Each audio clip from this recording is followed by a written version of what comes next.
Bienvenidos todos a una nueva emisión de España Confidencial TV. Mi nombre es Hugo Estornello Silva, soy el corresponsal para Hispanoamérica de España Confidencial y soy el presentador de este programa. Y el día de hoy nos acompaña Cristian Rodrigo Iturralde, quien es un difusor y un pensador argentino, justamente una tendencia libertaria, conservadora, bueno, de derecha, y que nos va a hablar de su nuevo libro, que es sobre la nueva izquierda, lo cual yo le mencionaba a Ángel hace poco en una conversación que tuvimos al autor de un libro que se llama Nueva Derecha y ahora tenemos al autor de un libro sobre la nueva izquierda, entonces tenemos una coincidencia bastante interesante. Ah, Bienvenido, ¿qué tal? Rodrigo. Gracias, Hugo, por la invitación. Ángel querido, saludo a la madre patria. Y bueno, un gusto estar aquí con ustedes. Bueno, la primera pregunta que solemos hacer a nuestros invitados es justamente para permitirles que se introduzcan ellos mismos a nuestra audiencia. Así que, pues, si puedes darnos algunos detalles sobre ti, de tu labor, de tu tendencia de pensamiento también sería magnífico. Sí, mira, yo no soy libertario en realidad, si bien yo puedo tener, digamos, tengo muchos puntos de contacto con el liberalismo conservador, ¿verdad? El de Burke, si queremos. Yo podría decirse, yo siempre empecé, pasa que la palabra nacionalismo tiene una connotación distinta, por ejemplo, en España, que en España es, digamos, sinónimo de separatismo, ¿verdad? Hay mucho rojerío ahí, y yo diría que soy un patriota, un nacionalista, católico, va a ser un conservador católico, si querés, y bueno, me he dedicado generalmente mis primeros trabajos a escribir libros, de algún modo, que han derivado en ser, digamos, una defensa de la historia de España y de la historia de la Iglesia Católica, ¿no? Defendiendo siempre la hispanidad, que es lo que nos une a todos los americanos, por lo menos los hispanoamericanos, y bueno, también digamos, la hispanidad o aquella España de los reyes católicos como hija directa de la Iglesia y bueno, también la Iglesia como hacedora de la civilización occidental. Y bueno, y después me he ido un poco ya focalizando en cuestiones más propias a lo que podríamos llamar marxismo cultural o nueva izquierda, ¿verdad? Así que bueno, estoy ahora justamente en esta cuestión y ya el 12 de agosto, fecha en Argentina, sale El inicio de la nueva izquierda y la escuela de Frankfurt, que es un libro que cuenta con prólogo de Agustín Laje, un gran amigo que realmente me ha honrado con su magnífica pluma. Y bueno, creo que este era un espacio, digamos, la cuestión de la escuela de Frankfurt, me parece que había un espacio ahí historiográfico que había que ocupar, porque generalmente tenemos bastante más presentes tal vez a Gramsci o últimamente a Simone de Beauvoir o a Foucault, y sin embargo no muchos han, digamos, reparado en que el origen de todos estos, digamos, de todos estos nuevos sujetos revolucionarios o de esta reconfiguración del marxismo, de este postmodernismo, tiene en realidad el origen en la escuela de Frankfurt, ¿verdad? En estos pensadores, estos intelectuales alemanes que arrancan ya en los años 20 a través de una usina de pensamiento multidisciplinaria, algo único en su momento, que se dio en llamar, a ver, popularmente conocido como Escuela de Frankfurt, pero técnicamente su nombre era Instituto de Investigación Social. Perfecto. Aquí te voy a plantear dos preguntas. Una un poco sobre lo que tú nos explicaste, sobre tu pensamiento, tu tendencia de pensamiento. Y luego una justamente sobre la cuestión que ya partimos sobre la escuela de Frankfurt. La primera es más o menos si es que tú estás en la misma línea que pensadores como Leonardo Castellani o Julio Membiel, que Ah, son mira cómo los, conoces. ajá, Claro, son los principales y que reconozco. yo me formé, pasa que como no son nombres conocidos, especialmente en el ambiente, capaz en algún ambiente conservador, pero claro, yo me formé en lo que en Argentina se llama nacionalismo católico otra vez en España tradicionalismo, que tal vez es muy cercano al carlismo allá, pero exacto, yo me formé en este tipo de hombres, digamos, que hacían, digamos, mucho hincapié en la cuestión del amor a la patria y el amor a la iglesia, ¿verdad? Entonces, y ahí fui adquiriendo todos estos valores conservadores, exactamente. Perfecto. Ahora la segunda pregunta es ya un poco sobre la base, el origen de tu libro. Tú nos mencionaste que parte de tu labor ha sido difundir esta contracultura existe en la derecha, peleándose contra el marxismo cultural, que así lo llamamos, contra el avance del progresismo y demás.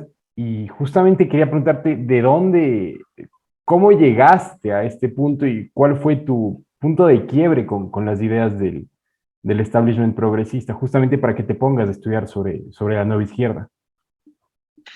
Bueno, veía, como te decía, que sí, siempre tenía una idea general un poco de que ya más o menos uno iba intuyendo, era cada vez más claro de que la izquierda había cambiado, había mutado, pero no solo, digamos, a partir de la Guerra Fría o, digamos, de fines de los años 80, sino que digamos, este replanteamiento de la estrategia izquierdista, es decir, de pasar de términos económicos a términos culturales, es decir, cambiar este discurso para atraer, ¿no?, a incautos.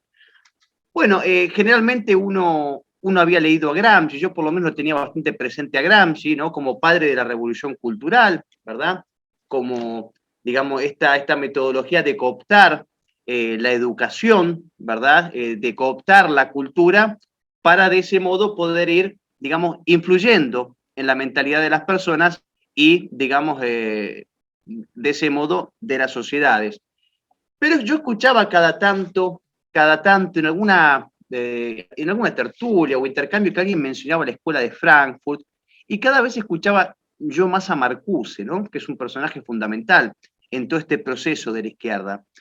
Y bueno, y vos fíjate que yo siempre lo que intento, uno intenta hacer un servicio, ¿no? Uno intenta, digamos, informar sobre cuestiones que creo que son, digamos, importantes porque para poder vencer o para poder resistir en esta batalla cultural hay que conocer al enemigo.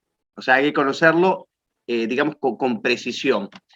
Y yo veía que de Gramsci ya había, o de Simone de Beauvoir, o por ejemplo, bueno, el gran, magnífico libro de Agustín Laje y Nicolás Márquez, El libro negro de la nueva izquierda, ellos ya, digamos, se ocupan más que nada de estos exponentes posmodernos o de la nueva izquierda a partir de los años 70, pero yo veía que, digamos, esto en realidad había comenzado con mucha fuerza bastante tiempo antes y que había en toda esta cuestión cultural, hay un hito que es fundamental que tenemos que comprender, que es el mayo del 68 o el mayo francés. ¿Ustedes recuerdan aquel, digamos, gran levantamiento, aquella gran rebelión estudiantil, libertina, que se da en París en el año 68 y que después se va replicando, ¿no?, en varias otras ciudades.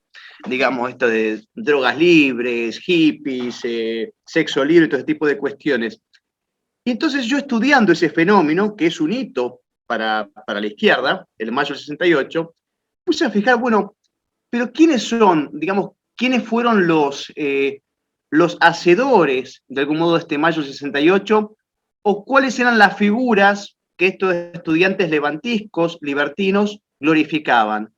Bueno, digamos, si uno ve las pancartas, ve las imágenes de la época, además, por supuesto, de Marx y de Mao, estaban Adorno y Marcuse.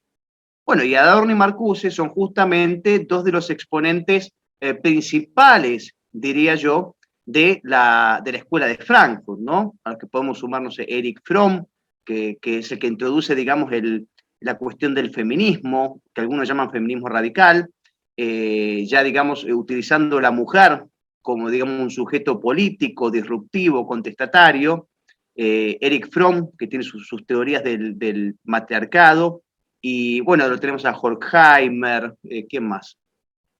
Walter Benjamin, Wilhelm Reich con su revolución sexual, es decir, que son parte de un grupo de trabajo que va estudiando cada esfera de la cultura, que ven el potencial revolucionario de todas las esferas culturales. Por todas me refiero desde la música, desde la pintura, desde la escultura, ¿Qué más? Bueno, desde la fotografía, y bueno, y por supuesto, digamos, a través de ciertas minorías dispuestas a poder un poco romper y contestar al orden establecido, al status quo, ¿no? Como el feminismo, el homosexualismo, los libertinos, los movimientos supuestamente antirracistas, que en realidad termina siendo un racismo antiblanco, que es el que hacen los afroamericanos, los negros. Pero bueno, no sé un poco, tampoco me quiero extender mucho y no dejarte tiempo a vos.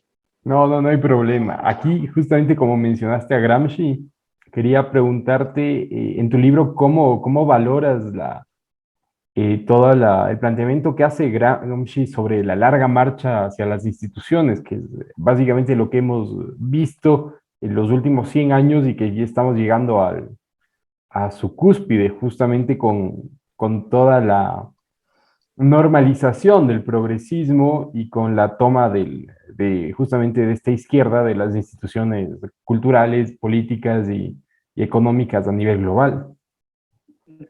Mirá, lo de Gramsci fue fundamental. Lo que hay que comprender es que, por supuesto, pasa que hoy estamos en el 2021 y ya, digamos, todas las obras de Gramsci son conocidas, han sido publicadas, han sido, digamos, sistematizadas, pero como yo tomo este mayo del 68, digamos, qué fue lo que causó, porque ese mayo del 68 es lo que da origen a estos movimientos de nueva izquierda, a lo que llamaremos nueva izquierda, y esto surge a partir de mayo del 68 a través de intelectuales anteriores, que son algunos de los que yo ya te mencioné. Ahora bien, Gramsci, es cierto, Gramsci había escrito ya en los años 30, bueno, él creo que muere en el año 37-38, a poco de ser liberado de la prisión. Él había sido encarcelado por Mussolini, él ya había escrito sus cuadernos de la cárcel, donde él ya escribe sus tesis, etcétera. Pero, sin embargo, digamos, los trabajos de Gramsci no ejercieron influencia o una influencia importante hasta, digamos, hasta después, diría yo, de hasta los recién a partir de los años 70 comienza a ser más conocido, porque es cuando se publican, por ejemplo, la primera edición de los cuadernos de la cárcel de Gramsci en italiano es del año 75, en inglés del año 82, no, perdón, en español en el año 81-82, en inglés en el 94. Así que la influencia de Gramsci es, si bien él escribió antes, pero él es conocido y ejerce una influencia en los movimientos futuros a partir de los años 70. No obstante, las características de un Gramsci y de los hombres de la Escuela de Frankfurt son distintos. Por supuesto que ambos son marxistas. Yo siempre pongo el mismo ejemplo para que se entienda de un modo bien sintético la diferencia entre uno y otro, ¿no? Por establecer algunos distingos. Los hombres de la Escuela de Frankfurt eran, digamos, tipos muy preparados, ¿no? Que tenían 2, 3 carreras universitarias, doctorados, y tenías en este instituto multidisciplinario, tenías musicólogos, tenías antropólogos, sociólogos, ¿qué más tenés? Todas las carreras que se te ocurran, críticos literarios, y todos con la carrera de filosofía de base, ¿verdad? Y ellos apuntaban más bien a la conformación de, digamos, a la conformación de una especie de élite intelectual, de trabajos, digamos, a veces medios enrevesados, medios complicados, de no tan fácil aplicación, eran, digamos, más teóricos que pragmáticos, y Gramsci es un hombre mucho más directo, es mucho más fácil leer a Gramsci. Eh, Aparte, Gramsci es un hombre, digamos, los hombres de la Escuela de Frankfurt eran todos, digamos, burgueses, de familias muy adineradas, como decía, con una educación superior, y Gramsci es un tipo que realmente, digamos, era un tipo común. Él trabajaba en una fábrica, viene de familia de trabajadores, repito, con un discurso más directo y mucho más pragmático. Entonces, yo diría que muchas veces los procesos marxistas que se dan en Hispanoamérica están, por lo menos los que son más visibles, están más apoyados en Gramsci, y en cambio la Escuela de Frankfurt sería el marxismo de buenos modales, si querés, como un Obama, como los liberales estadounidenses, los socialdemócratas europeos, ¿no? Son estos marxistas que están todos prolijitos, bien vestidos, con un discurso moderado, etcétera. Pero por supuesto que tanto Gramsci como la Escuela de Frankfurt fueron fundamentales y son fundamentales en esta revolución cultural, si bien se manifiestan no necesariamente dentro de los mismos ámbitos marxistas, y digamos, la influencia que ejerce uno y otro grupo varía en el tiempo. O sea, lo que tú planteas es que Gramsci tal vez tuvo más influencia después en Hispanoamérica, particularmente, que la escuela de Frankfurt, y que más bien la escuela de Frankfurt es la base absoluta y total del fenómeno progresista que vemos actualmente. O sea, yo te preguntaría, tal vez es que la Sí, escuela de Frankfurt fue la base teórica y, sí, y Gramsci fue tal vez una forma de aplicación, no de manera general, porque eso ya quedó sí, claro.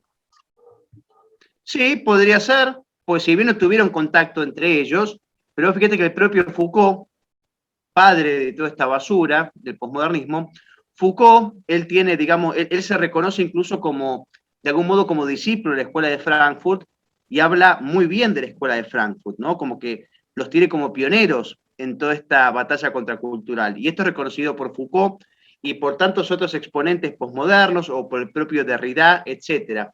Es decir, que los principales, de algún modo, difusores eh, de todas estas corrientes contraculturales tienen como base la escuela de Frankfurt. Y en parte sí, se podría sintetizar en lo que decís vos. La base teórica más intelectual es hecha por los hombres de Frankfurt, pero y después el que la pone en práctica, ojo, dentro de la escuela de Frankfurt tenías a Marcuse, que Marcuse, a diferencia del resto, en general de los integrantes del instituto, se terminó volviendo un hombre mucho más pragmático, ¿no? Un hombre, digamos, ya dejó el discurso así medio complejo, complicado, y cuando él tiene contacto con los estudiantes, especialmente en su época de exilio en los Estados Unidos, en los 40, 50, que varios miembros de la Escuela de Frankfurt enseñan en las principales universidades de los Estados Unidos, ellos empiezan a ver en el contacto con el estudiantado la disposición que tienen los jóvenes para generar un caos, para romper con todo lo establecido, contra toda la tradición, y ahí es cuando empieza hombres como Marcuse a decir, bueno, ojo, está bien la teoría, pero me parece que acá tenemos que empezar a ser un poco más prácticos y a través de los estudiantes podemos generar,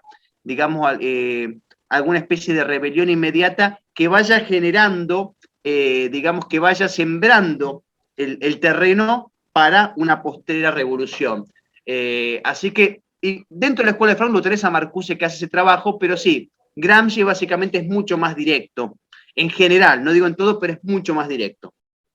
Tú mencionaste mayo del 68, pero con lo que acabas de decirme que Marcuse estuvo en Estados Unidos, yo puedo pensar, tal vez aparte de mayo del 68, las principales manifestaciones del desarrollo de la nueva izquierda ya en su fase revolucionaria fueron también Stonewall y el movimiento hippie. Stonewall, por supuesto. Vos fijate que a partir de ahí, incluso los miembros, vos te referís al grupo homosexual, Sí, sí, sí, sí, sí. vos Justamente fijate la que, sí, rebelión.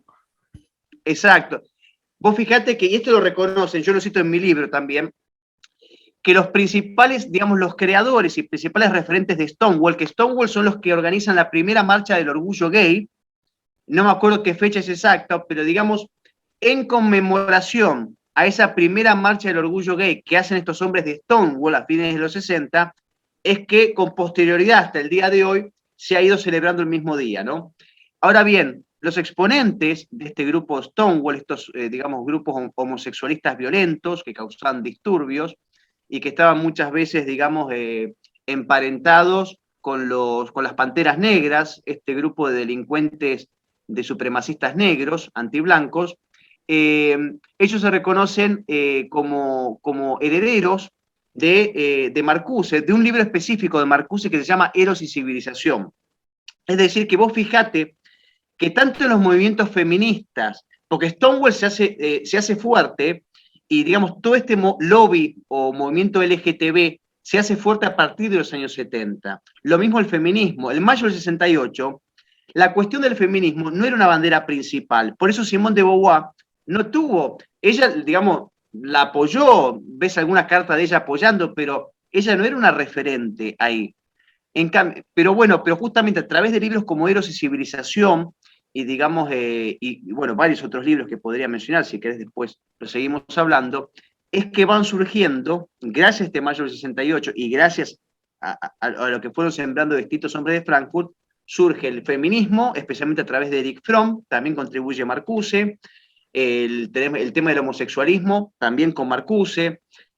Bueno, con Adorno tenés más que nada la cuestión de la revolución a través del arte, y también, digamos, con esta suerte de, él lo llamaba nuevo sujeto antropológico, que es lo que hoy vemos, por ejemplo. Él tiene un libro que se llama La personalidad autoritaria, donde básicamente él estigmatiza a todo aquel que sea conservador, ¿no? Digamos, toda persona que tenga apego a su tierra, que quiera sus tradiciones, etcétera, es un potencial fascista. Él hace un libro pseudocientífico sobre eso, y vos fíjate que es la concepción. Después han surgido nuevos trabajos hasta el día de hoy. ¿Qué es lo que pasa? Hoy nosotros somos potenciales fascistas, nazis, etcétera, porque simplemente defendemos a la familia, defendemos esto, defendemos lo otro. Pero todo esto parte del libro de Adorno, La personalidad autoritaria. Incluso la personalidad autoritaria es influencia en el libro de Hannah Arendt, Los orígenes del totalitarismo. Ella incluso era amiga de Adorno. Entonces, mirá la influencia que tuvieron estos tipos en absolutamente todos, digamos, los más importantes, digamos, exponentes de toda esta basura, ¿no? Foucault, el que sea. ¿Qué más tenemos? Bueno, Eric Fromm, bueno, Horkheimer también. Bueno, cada uno aportó lo suyo en todos estos nuevos grupúsculos, digamos, contestatarios que surgen a partir de los años 70, incluso la cuestión del medioambientalismo o del ecologismo. Surge también a partir de escritos como lo de Horkheimer, donde habla que el hombre, digamos, está sometiendo a la naturaleza y tiene que liberarse de la naturaleza. Bueno, todos estos ismos que hoy sufrimos vienen de los hombres de la Escuela de Frankfurt. Aquí quería mencionarte a otro de los doctores que tú indicaste en un principio, pero que no lo mencionaste en esta pregunta, que es de Wilhelm Reich, justamente con el tema de la revolución sexual. Y que Sí, él indica que la familia es una suerte de célula fascista y, bueno, es la misma tendencia que plantea Adorno en la personalidad autoritaria. totalmente. Este Wilhelm Reich, si bien él digamos, formalmente no pertenece a la Escuela de Frankfurt, pero es un allegado de la Escuela de Frankfurt, por eso muchos lo tienen como tal. Él incluso era, digamos, escribía. La Escuela de Frankfurt tuvo una revista a partir del año 32 que se llama Revista del Instituto de Investigación Social, donde Reich, digamos, aportaba sus artículos. Aparte, un personaje muy particular, es un tipo que estuvo internado en psiquiátricos, que estuvo preso por estafa y que tenía, digamos, tenía ciertas tesis que eran realmente, pero absurdas, por decir poco. Él decía, por ejemplo, que la inteligencia de una persona podía medirse por su potencial orgásmico. Bueno, toda una cosa, digamos, él incluso llega, bueno, por supuesto que llega a... Él había sido discípulo de Sigmund Freud, como el propio Eric Fromm, ¿no? Ellos lo que hacen es toman ciertas partes de Freud, ellos toman del Freud principal. Cuando Freud habla de, digamos, él habla de la esencia represiva de la civilización occidental, ¿no? Es decir, que la historia de la civilización occidental, y hemos llegado hasta donde estamos, gracias a que el hombre, de algún modo, reprime ciertos impulsos, es decir, que el hombre vive reprimido de algún modo. Ahora bien, el Freud, el último Freud, el del malestar de la cultura de los años 30, él dice que si bien es cierto que la civilización occidental, digamos, reprime ciertas cuestiones del hombre, es decir, el hombre occidental reprime ciertos impulsos, es necesario que así sea, porque si liberáramos absolutamente todo y si hiciéramos lo que se nos ocurriese, terminaríamos volviendo a un estado edípico de existencia. Es decir, que el propio Freud parece hasta un conservador a veces hablando, el último Freud, y dice, no, pará, liberemos, pero ojo, aparte Freud era un tipo patriarcal, o sea, a Freud lo podemos criticar muchas cosas, pero en realidad estas teorías de la liberación, de que la liberación sexual y la liberación de los impulsos, pero la liberación sexual hasta el punto de la pedofilia, esto lo dice Reich, por ejemplo, y después lo va a seguir Foucault y otros. Esto es parte de, digamos, esta tergiversación que se hace de la tesis de Freud. Entonces, ellos dicen que la sociedad ideal, que sería la sociedad no represiva, llegaría a través de la liberación total de nuestros instintos, ¿verdad?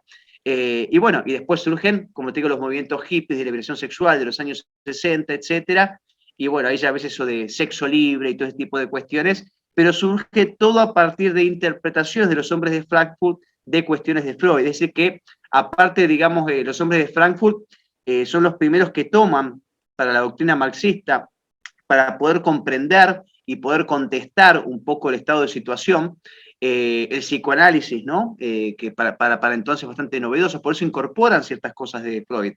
Es decir, que este instituto es integral, o sea, abarca todas las esferas y por eso ha sido tan efectivo, ¿no? Y por eso ha penetrado en tantos lugares, tomando por completo las facultades de sociología, incluso de psicología de los Estados Unidos, en los 30, 40 y después, bueno, por todos lados. Pero aquí hay algo interesante, porque tú mencionas que básicamente el sustento de toda la obra de la Escuela de Frankfurt es una suerte de liberación de la sociedad. Pero la Escuela de Frankfurt tiene sustento marxista, al menos en su componente teórico. Y ¿Sí? uno dice, la mayor parte de los seguidores de la Escuela de Frankfurt que no son directamente marxistas, yo pienso tal vez en Zizek actualmente, eran más bien medio cercanas al liberalismo. Uno piensa en Hannah Arendt, en Simone Weil, en el propio Foucault, y uno dice, ¿qué pasó ahí? ¿De dónde hay el vínculo entre ambas tendencias? Es que vos fijate, pero justamente por eso, como digo, lo que hoy se llama liberprogre, o los progresistas, o como lo queramos llamar, son marxistas, son simplemente marxistas que defienden el libre mercado y la propiedad privada. Eso, por ejemplo, es lo que es Gloria Álvarez. ¿Qué es Gloria Álvarez sino una marxista que defiende la propiedad privada y ciertas cuestiones atenientes digamos, a la liberación de la economía? Pero culturalmente son lo mismo. Por eso que, digamos, por eso vemos hoy en día que hay mucha gente que abraza este discurso posmoderno o toda esta contracultura, que no son necesariamente marxistas nominales, o sea, incluso hay gente de buena voluntad, hay gente que ni sabe qué es, pero abraza esta cuestión cultural. Por eso ojo, todos los hombres de Frankfurt eran marxistas y eran, digamos, declarados marxistas, no así comunistas, es decir, comunistas me refiero a que no es que estaban adscritos al Partido Comunista ni de Alemania, ni al Partido Comunista ruso, es decir, tenían sus diferencias, lógicamente, con los marxistas clásicos, ¿no? Ellos son marxistas revisionistas, justamente, que eso les genera incluso rispideces entre la Unión Soviética digamos, los marxistas tradicionales y ellos. Pero, ¿qué te iba a decir a todo esto? Pero sí, eran marxistas, pero bueno, lógicamente, esas ideas, lamentablemente, ha sabido camuflarse también la izquierda, que, que mucha gente que no parece marxista o gente que cree no ser marxista, termina abrazando, sin embargo, las ideas que han, digamos, que han pergeniado estos hombres de izquierda, ¿no? Para lograr la revolución. Ya, y aquí va otro tema, porque tú me mencionaste que básicamente la Escuela de Frankfurt desarrolló formas de tomarse la cultura y de subvertirla en varias áreas. Bueno, tenemos el ejemplo del feminismo radical de los 30, Stonewall. Pero algo que quisiera que me comentes un poco es sobre el tema del ecologismo, que yo estoy un poco sobre el asunto y pues hay tendencias más conservadoras, tendencias más utilitarias que estarían orientadas hacia lo eminentemente liberal, y pues las tendencias más revolucionarias y más primitivistas que son las de sustrato marxista. Sí, Entonces, ojo, por ahí va la cuando yo hablo pregunta. de medioambientalismo o ecologismo, yo me refiero no al verdadero, digamos, a que uno, pues creo que todos vamos a estar de acuerdo que tenemos que cuidar o debemos cuidar, digamos, el medio ambiente, pero yo hablo del el ecologismo como, digamos, como corriente ideológica, ¿no? Como el marxismo coopta buenas causas muchas veces, aprovecha el buen nombre o el nombre respetable de ciertas causas e instituciones y, digamos, abraza altruistas banderas, pero después, lógicamente, va metiendo por ahí su veneno. Pero esto, si bien ellos no son, digamos, tan con la cuestión del medioambientalismo o el ecologismo que muchos les han señalado a ellos de ser, digamos, los promotores de algún modo, o los que comenzaron eh, eh, a ver esta cuestión, ¿no? del medio ambiente. Esto se ve especialmente en Dialéctica de Ilustración, el libro este de Adorno y de Horkheimer, ¿no? Donde el hombre, en ese libro de Dialéctica de Ilustración, bueno, es una especie de manifiesto contra la modernidad, ¿no? Modernidad me refiero digamos, a los iluministas, los positivistas del siglo XVIII y XIX, que vos acordate que ellos decían que, bueno, el hombre, digamos, se liberaría a través de la ciencia y de la razón, ¿verdad? Entonces, ellos, si bien, digamos, creen que la Revolución Francesa, por ejemplo, tiene de positivo que han acabado con la religión, es decir, que se ha pasado del teocentrismo al antropocentrismo, es decir, a partir de la Revolución Francesa, por decir una fecha aproximada, el hombre es el centro de todo, y la liberación de este hombre se lograría a través de la razón y de la ciencia. En ese libro de Dialéctica y Ilustración ellos terminan siendo críticos porque dicen que, digamos, esa revolución francesa terminó siendo una revolución que quedó trunca. ¿Por qué? Porque lamentablemente se dan cuenta que el exceso de razón, ¿cómo decirlo? La razón lleva hasta sus últimas consecuencias, la razón totalmente utilitaria, terminó generando fenómenos como el capitalismo, ¿no? Y entonces, bueno, ellos, en este sentido, digamos, se separan, son posmodernos, se separan de ese proceso, ¿no? Justamente vos fijate que, por ejemplo, el discurso, o sea, el posmoderno hoy no apoya sus, digamos, sus, no sé, sus tesis, lo que dice, no lo apoya en la ciencia y la razón. Ellos, o sea, la izquierda hoy, o el posmodernismo, o el posmarxismo, la nueva izquierda, rechazan completamente la ciencia y la razón, la rechazan. Ellos construyen realidades a través del discurso, ¿verdad? Por ejemplo, no les importa que la ciencia diga que hay vidas del momento de la concepción, no les importa. Ellos te van construyendo con, digamos, discursos bonitos, con ciertos, o a través de falacias, pretenden con eso ir, digamos, sustentando su posición. Pero bueno, en este libro, que entre otras cosas, digamos, se encarga un poco de separarse de ese proceso moderno, bueno, ahí empiezan a hablar de que el hombre se ha vuelto, digamos, alguien que somete a la naturaleza y que la naturaleza, en este sentido, debería, debería ser básicamente tenida casi en igualdad de condiciones que el hombre, ¿no? Fíjate hoy que básicamente hoy se pretende que una planta o que no sé, que un perro básicamente tenga los mismos derechos que un hombre. Bueno, empiezan ya un poco ellos a esbozar esas ideas, pero no son tan explícitos como en la cuestión del feminismo, de la ideología de género, el correctismo político, ese tipo de cuestiones, ¿no?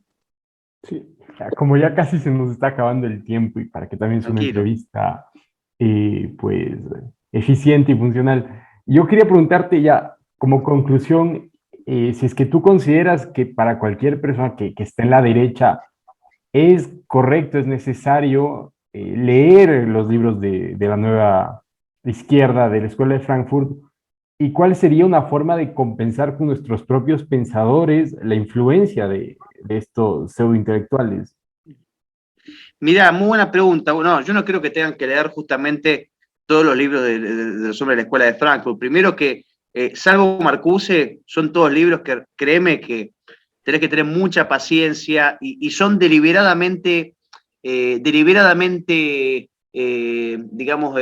complejos, rebuscados. Justamente por eso yo me tomo el trabajo de resumir y de poner las ideas centrales.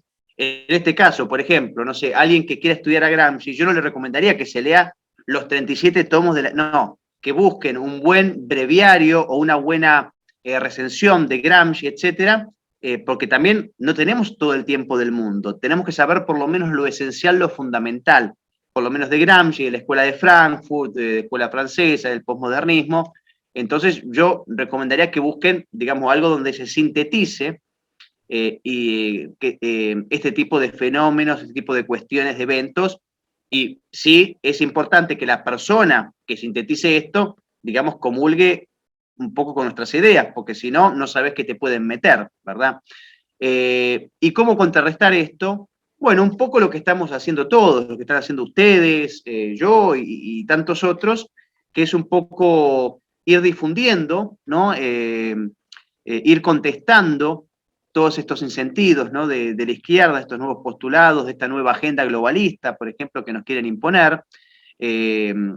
Entonces creo que, en realidad, yo creo que se resume en una sola cosa, es hablar, tenemos que hablar, porque por muchos años, por la cuestión de la condena social, de lo políticamente correcto, muchas personas, aún sabiendo, digamos, que había cosas que no tenían sentido de este sistema, de la agenda globalista, tenían miedo porque se sentían muy solos a hablar, a contestar. Y bueno, yo creo que lo fundamental ahora es hablar y compartir nuestros conocimientos o nuestras inquietudes en todos los ámbitos posibles, en todos los ámbitos donde ejerzamos nosotros alguna actividad. Y de este modo vamos a ir influyendo en la sociedad, ¿no? Tenemos que hablar, porque de nada sirve que nos formemos si después tenemos miedo a discutir, si tenemos miedo a ofender a alguien, porque viste, esta generación de cristal no puede decir nada porque automáticamente se ofenden. Y claro, la cuestión es que sí, uno tiene que estar dispuesto a ofender al otro, no porque uno lo quiera ofender, pero si uno dice una verdad constatada y la otra persona se ofende, bueno, ya es problema de la otra persona, uno no puede hacerse cargo por lo que la otra persona interprete, ¿verdad? Entonces no hay que tener miedo a ofender con la verdad, por supuesto, y digamos dicho digamos, con educación, ¿no? Dentro de lo posible. Así que yo creo básicamente, Hugo, que lo resumiría en eso. Tenemos que hablar y estar dispuestos a seguir combatiendo en todo sentido. Como ya nos queda un minuto, yo te agradezco por haber participado en este pequeño conversatorio. Espero poder leer tu libro cuando ya esté disponible. Y pues gracias a toda la audiencia que nos vea cuando estrenemos el video. Bueno, Vito querido, un gusto verte una vez más y un saludo aquí a Ángel y a todos.